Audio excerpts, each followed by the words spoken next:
गज्जा में आयोजित कांग्रेस कार्यकर्ता सम्मेलन में नरेंद्र नगर देवप्रयाग कांग्रेस कमेटी के जिलाध्यक्ष हिमांशु बिजलवाण ने नरेंद्र नगर विधानसभा सीट से फूंका चुनावी बिगुल। इस दौरान हजारों की तादाद में जुटी भीड़। आज नरेंद्र नगर विधानसभा के अंतर्गत गज्जा इंटर कॉलेज प्रांगण में कांग्रेस कार्यकर्ता सम्मेलन का आयोजन शहीदों को श्रद्धांजलि देते हुए व पुष्प अर्पित करते हुए दीप प्रज्वलित कर किया गया, जिसमें नरेंद्र नगर विधानसभा सीट से कांग्रेस के प्रबल दावेदार माने जा रहे हिमांशु बिजलवाण ने पार्टी प्रत्याशी के रूप में विधानसभा चुनाव को लेकर ताल ठोक दी है।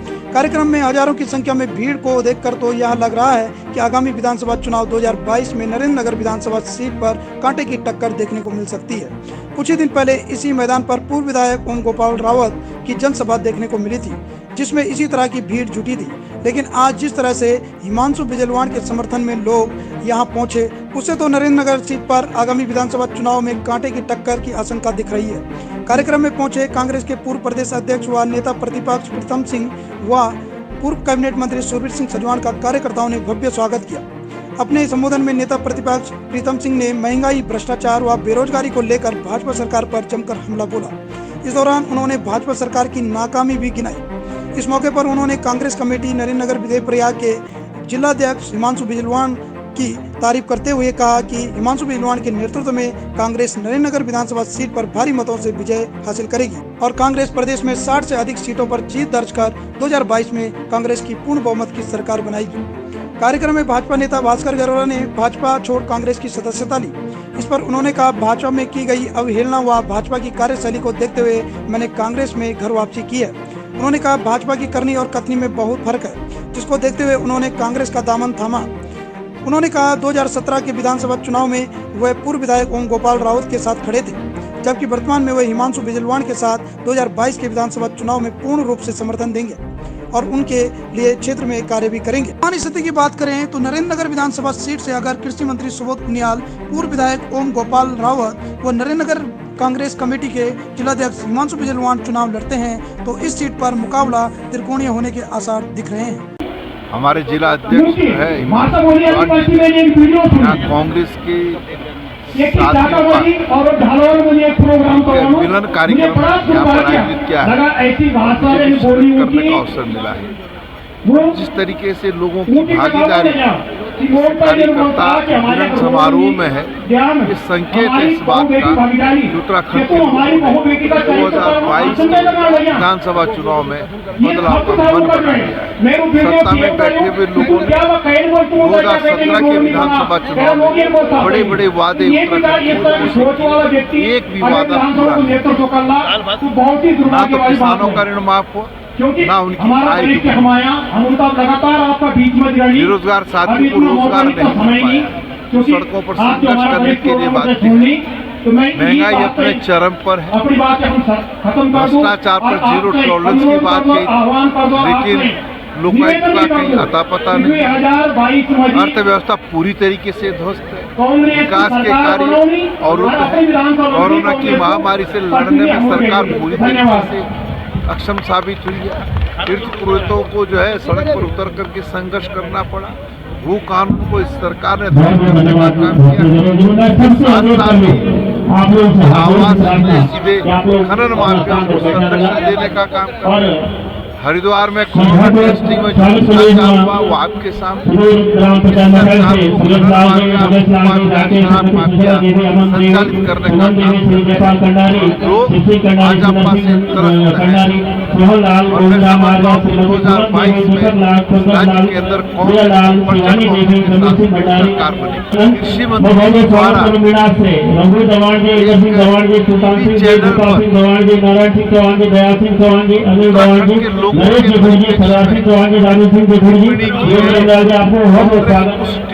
कड़े शब्दों में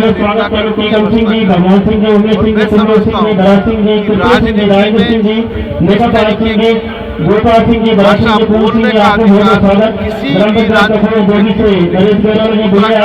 स्वाभिमानी है और स्वाभिमान को बनाए रखने के लिए संघर्ष और जो शब्द कृषि मंत्री जी ने कहे हैं उससे उत्तराखंड अपमानित हुआ है। और मैं कहना चाहता हूँ कि ऐसी शब्दावली का प्रयोग करके देश और विदेशों में जो छवि बनाने का काम सरकार में बैठे हुए लोगों ने किया है, लोग उसको समझ रहे हैं। कांग्रेस में आंतरिक लोकतंत्र है और आंतरिक लोकतंत्र में जब हम अपने भाव की अभिव्यक्ति करते हैं तो आपको लगता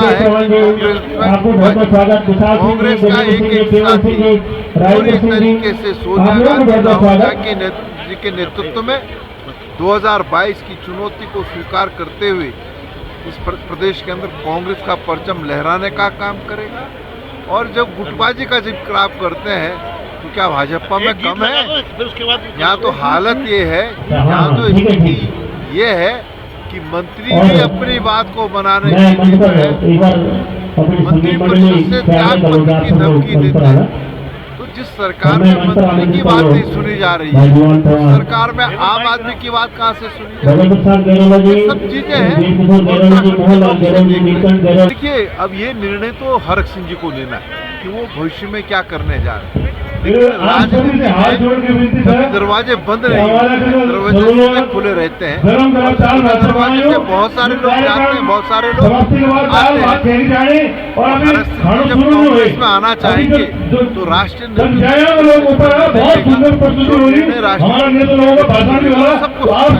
देखिए, जनता समझ गई है कि हमारा भविष्य कहाँ नहीं। और आज एक सबूत मिला कि गैरोला जी वो राजनीति के प्रखर विद्वान हैं और वो भी समझ गए। और जैसे वो आए तो आज जनता, पूरी जनता यहाँ हिमांशु बिजलानी को आशीर्वाद देने आई है, कांग्रेस को अपना आशीर्वाद देने आई है। और हम ये निश्चित रूप से कह सकते हैं, जनता का भाव देखते हुए, मैं तो पुराना सेवक हूँ इस क्षेत्र का, मैं पुराना विधायक रहा हूँ, मैं हर बच्चे को जानता हूँ, यहाँ के सब बुजुर्गों को जानता हूँ।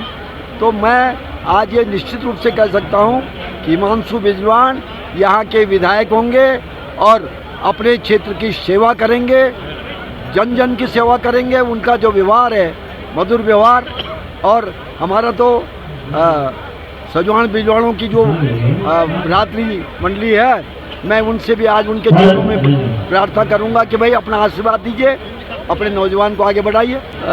मुझे पार्टी का कई जगह आदेश हुआ और मुझे सौभाग्य है कि मैं अब तक 9 विधानसभा क्षेत्रों का विधायक रह चुका। और अब की बात पार्टी ने संकेत दिया है कि तुम ऋषिकेश से तैयारी करो, तो मेरी तैयारी पूरी तरह से है। और यहाँ के लोगों का भी, जो वहाँ रहते हैं, उनका भी आशीर्वाद है। और विधानसभा क्षेत्रों के लोग भी जो आए, उनका भी आशीर्वाद है। जीत करके एक कार्यक्रम सत्ता परिवर्तन का है जी। सत्ता परिवर्तन, महंगाई है, बेरोजगारी विशेष मुद्दा है, बहुत देख ली सत्तावर्ती सरकार। भाजपा तो कहती है कि वो रोजगार देने का कार्य कर रही है। रोजगार का कार्य लग रहा है, क्योंकि सत्ता परिवर्तन बहुत जरूरी है। आप नाम परिवर्तन करना चाहते हैं? नाम परिवर्तन ऐसा है ना, विशेष करके कि जो सत्ता वाली पार्टी है, मैं खुद बीजेपी में रहा, लेकिन मजबूर होकर मुझे जो है कांग्रेस को ज्वाइन करना पड़ रहा, क्योंकि यहाँ पे जो नौजवान हैं बेरोजगार है, विशेष करके पहाड़ों में जो है पढ़ाई, अब घोषणाएं हो रही है, कोरी घोषणाएं हो रही है। अभी सुबोध उनियाल जी के कार्यों से आप खुश नहीं? देखो, ऐसा है ना, ये ऐसा हो गया कि माफिया ग्रुप हो गया था, पहले माफिया ग्रुप हो गया, अब ज्यादा क्या बोलना। तो आप क्या चाहते हैं, कांग्रेस वापसी करेगी इससे? जी, कार्यक्रम बहुत ही अच्छे ढंग से चल रहा है यहाँ पे, और हम चाहते हैं कि आगामी आने वाले विधानसभा चुनाव में हिमांशु बिजलान भाई भारी से भारी मतों से विजय बने और उत्तराखंड में कांग्रेस की सरकार आए। सर, अभी हम देख रहे हैं कि जैसे बीजेपी की सरकार आई है, तो बीजेपी सरकार की मतलब गरीबों के लिए सर बहुत दिक्कत की परेशानी हो चुकी है।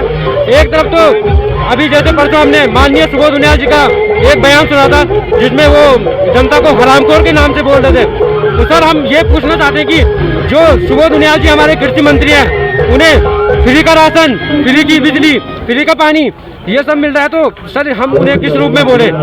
और सर हम ये चाहते हैं कि गरीबों के लिए सर कांग्रेस की सरकार एक बार फिर से सही काम करे और हम आगामी क्षेत्र में अपने विधानसभा नरेंद्र नगर सत्र से हिमांशु बिजलाल जी भाई जी को भारी से भारी मतों से विजय बनाएंगे। और सर एक और समस्या है सर, मैं यहाँ राजकीय पॉलिटेक्निक गजा का द्वितीय वर्ष का छात्र हूँ। तो सर सरकार ने इतने राजकीय पॉलिटेक्निक विद्यालय खोल दिए हैं, लेकिन एक भी विद्यालय ऐसा नहीं है सर जहाँ पूरे शिक्षक हो, जिससे हम सभी विद्यार्थियों का भविष्य अंधकार में जा रहा है। सर अभी आप हमारे राजकीय पॉलिटेक्निक गजा में जाएंगे तो सर वहाँ टीचर की बहुत टीचर कुछ है ही नहीं, वहाँ टीचर के नाम पे सर कुछ है ही नहीं। मैं ये बोलता हूँ सर कि अभी टीचर मतलब हमारे फर्स्ट ईयर में 3 या 4 टीचर हैं और सेकेंड ईयर में सर 2 टीचर है केवल। सर इसलिए मैं ये चाहता हूँ कि हमारे नरेंद्र नगर विधानसभा से हिमांशु बिजलाल भाई भारी से भारी मतों से विजय बने और गरीबों का भला हो। मैं चाहता हूँ कि हिमांशु बिजलाल जी जीते और उनका जो है यहाँ पर हार्दिक स्वागत है। वो विकास पुरुष आदमी है, नौजवान है, देश के लिए कुछ करने की बात है। भू माफियाओं से बाहर हैं, गुंडागर्दी से बाहर हैं, सुबोध उनियाल गुंडागर्दी से अंदर है और ठेकेदारों का किरदार है, इसलिए इसको हराना बहुत जरूरी है। एक बार जो है 4 वोट से मैंने इसको हराया था। निराशा के रूप में देखते हैं, इनके मुख्यमंत्री ऐसे रहे कि त्रिवेंद्र सिंह रावत तो घुइयाँ छिलते रहा 4 साल तक। उसके बाद जो है तीरथ सिंह रावत है, जिसको ये पता ही नहीं है कि आज़ादी के बाद जो है चीनी पी रहा हूँ मैं, उसको ये मालूम नहीं कि मेरे माँ बापों ने चीनी खाई है। तो ऐसे दिन के मुख्यमंत्री अब जो है धामी जी हैं, जिनका कोई काम नहीं है, जो कहते हैं कि मैंने 100 दिन में 500 घोषणाएं कर दी। अगर 100 दिन में तूने 500 घोषणाएं की थी, इसको मुख्यमंत्री क्यों नहीं बनाया गया? और ये 500 घोषणाएं इससे पहले क्यों नहीं हुई? इसलिए ये झूठ बोलने का काम करते हैं, झूठ बोलते हैं, ये झूठे लोग हैं और जनता इनको नकार चुकी है। इस भीड़ को देख करके ये प्रतीत होता है कि कांग्रेस की लहर आ रही है और कांग्रेस से सरकार बनेगी। पहले भी कांग्रेस पार्टी में रह चुका हूँ और मैंने प्रदेश में बहुत संगठन में काम करा है, लेकिन 2014 में कुछ घटनाक्रम ऐसे हुए कि मुझको भाजपा ज्वाइन करनी पड़ी। लेकिन जब मैं भाजपा के अंदर गया तो मुझे लगा कि हमने बहुत बड़ी अपने जीवन में गलती की है। भाजपा का चाल चरित्र बिल्कुल अलग है, वो दिखाती कुछ और है, करती कुछ और है, बोलती कुछ और है। आज जो देश में माहौल बन रहा है, हमारे प्रदेश में माहौल बन रहा है, भाजपा का केवल एक मकसद है कि केवल हम सत्ता तक आना चाहते हैं और सत्ता को प्राप्त करने के लिए वो हर प्रकार के हथकंडे अपनाने को तैयार है। जबकि कांग्रेस हर जनमानस के सरोकारों को लेकर लड़ाई लड़ती है। हमने पहले भी लड़ाई लड़ी है इसी चीज को सोच के कि अगर हम कांग्रेस में आकर जनता के बीच में जाके और नई इस प्रदेश का जो विकास कर सकते हैं वो कांग्रेस के माध्यम से ही कर सकते हैं, कांग्रेस पार्टी के माध्यम से कर सकते हैं। सर पिछले 2017 की चुनाव की अगर हम बात करें तो आप विधायक गोपाल के साथ गए थे, वर्तमान में आप कांग्रेस में हैं और हिमांशु बिजलाल के साथ आज इस कार्यक्रम में पहुंचे हैं, इसको आप किस तरह से देखते हैं, आगे रह सकते हैं? नहीं, मेरा ये था पिछली बार भी 2017 में भारतीय जनता पार्टी में मैं भी प्रत्याशी था। ज्ञान सिंह नेगी जी, स्वर्गीय ज्ञान सिंह नेगी जी प्रत्याशी थे, ओम गोपाल रावत प्रत्याशी था। लेकिन पार्टी ने ऐसा निर्णय करा कि ऊपर से कांग्रेस से लाके बिठा दिया था। उस समय हम लोगों ने इस बात का ये करा था कि भाई जब पैनल बन चुका है, जब हम लोग चुनाव जीत सकते हैं तो आप ऐसा निर्णय क्यों कर रहे हो? उसके बाद हमने ओम गोपाल चुनाव लड़वाया। जो स्थिति है आपके सामने की हम बहुत अच्छी हमने टक्कर दी है जो है। लेकिन उसके बाद 19 में जब लोकसभा चुनाव हुए, भाजपा ने हमें कुछ वायदे करके कुछ आश्वासन देगी कि पार्टी आपका यहाँ उपयोग करेगी, हमको वापस बुलाया। लेकिन आज फिर वही स्थिति है, इस देश प्रदेश को मतलब बेचने वाली स्थिति में भारतीय जनता पार्टी आ चुकी है। इसलिए हमें भारतीय जनता पार्टी को छोड़ के अपने पुराने संगठन, जिसमें मैंने 14 साल सेवा करी संगठन की और प्रदेश में कई कार्य मैंने भागीदारी की है, मुझे लगा कि मुझे वापस आके कांग्रेस में आके अपना योगदान देना चाहिए। लगभग 60 सीटों के साथ इस प्रदेश में जीतकर सरकार बना रही है और इस बार विधानसभा में इस बार अप्रत्याशित निर्णय होगा जिसको लोगों को उम्मीद नहीं थी। लोग ये मान के चल रहे थे कि ओम गोपाल और सुबोध उनियाल के बीच टक्कर है, लेकिन इस बार अप्रत्याशित निर्णय इसमें होगा और कांग्रेस पार्टी हिमांशु बिजलाल चुनाव जीतेगा और इस विधानसभा से कांग्रेस पार्टी प्रदेश में नेतृत्व करेगी। देखिए, पूरे प्रदेश में परिवर्तन की बयार बह रही है। लोग भारतीय जनता पार्टी से त्रस्त आ चुके हैं। बढ़ती महंगाई, बढ़ती बेरोजगारी और जो ये आप जन सैलाब देख रहे हैं, ये भारतीय जनता पार्टी के प्रति आक्रोश है। जब जब नरेंद्र नगर विधानसभा क्षेत्र की जनता ने कांग्रेस के अलावा अन्य दल को वोट किया है, तब नरेंद्र नगर की जनता को निराशा हाथ लगी है। चाहे वो 2007 से 12 तक का कार्यकाल और यूकेडी को वोट दिया, विकास कार्य रुक गया था। और पहली बार भारतीय जनता पार्टी 2017 में यहाँ आई और जो विकास कार्य कांग्रेस कार्यकाल में हुए थे, वो विकास कार्य थम से गए हैं। और अब इस नगर विधानसभा क्षेत्र की जनता परिवर्तन चाहती है, कांग्रेस चाहती है और निश्चित रूप से नगर में कांग्रेस की बयार बह रही है। उत्तराखंड में तो बह रही है, पर नगर से जो हमारी विजय पताका उत्तराखंड में फहराएगी, उसकी शुरुआत नगर विधानसभा से होगी। भारतीय जनता पार्टी के लोग, खुद भारतीय जनता पार्टी के कार्यकर्ता नगर विधानसभा में भारतीय जनता पार्टी से त्रस्त आ चुके हैं और बहिष्कार जी के रूप में अभी शुरुआत है। अभी जन सैलाब उमड़ के कांग्रेस ज्वाइन करेगा। और मैं आपसे कहना चाहता हूँ कि कुछ प्रधानगण, कुछ क्षेत्र पंचायतगण जिन्हें डराया धमकाया जा रहा है, वो आचार संहिता लगते ही मैं समझता हूँ कि भारतीय जनता पार्टी यहाँ से सफाई होना निश्चित है और बहुत से जनप्रतिनिधिगण कांग्रेस का दामन थामने जा रहे हैं। हमारे समर्थन में अपना ये जनता का आशीर्वाद है। और पूर्व में मुझे समय नहीं मिल पाया था, मैं लोगों के बीच में नहीं जा पाया था। 5 साल मैंने भगवान की कृपा से घर घर गाँव जाकर लोगों के बीच में रहा हूँ और निश्चित रूप से इस क्षेत्र की जनता मुझे अपना आशीर्वाद देने आई है और इनके आशीर्वाद से स्वरूप यह नगर विधानसभा से कांग्रेस भारी बलों से जीतेगी।